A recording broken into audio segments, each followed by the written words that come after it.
Peace, be still.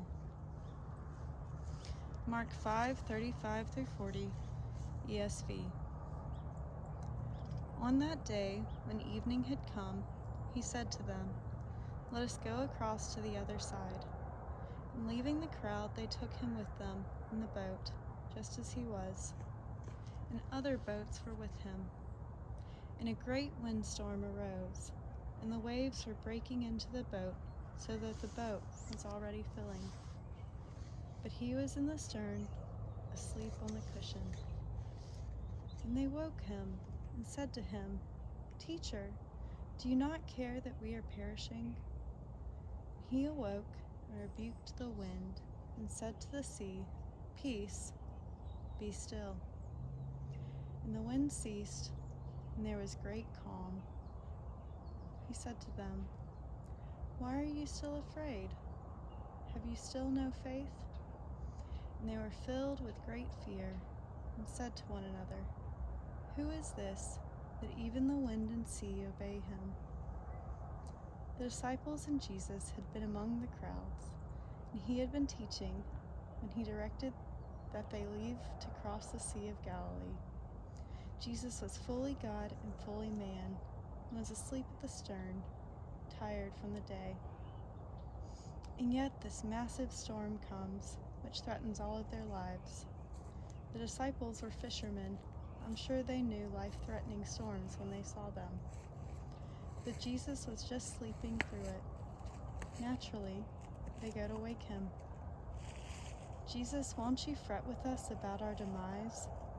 Don't you want to see what your leading has done?" And yet, he doesn't rebuke them, but rebukes the waves. He sets their circumstances in peace before speaking.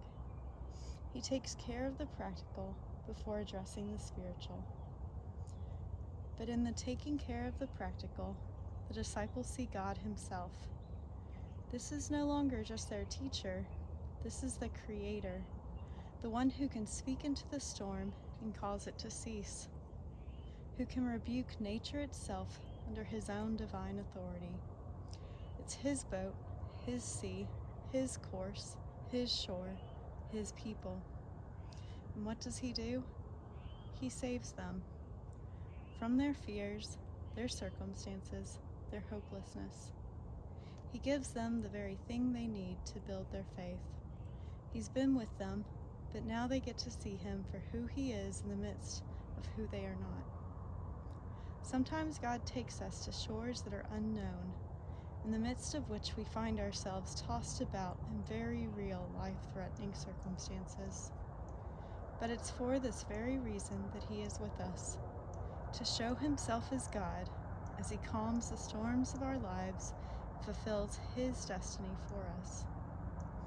He's no longer just our teacher, but we see him as our only salvation, God incarnate, who alone can tell the wind and waves to cease.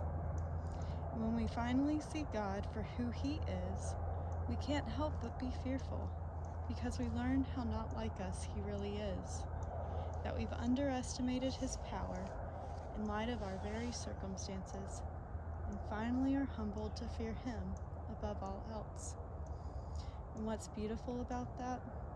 That we also see his character, that while he could smite us, instead he gives us peace and reveals his own nature, that he is for us.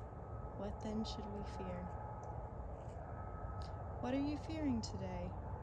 Give it to God, knowing he cares for you.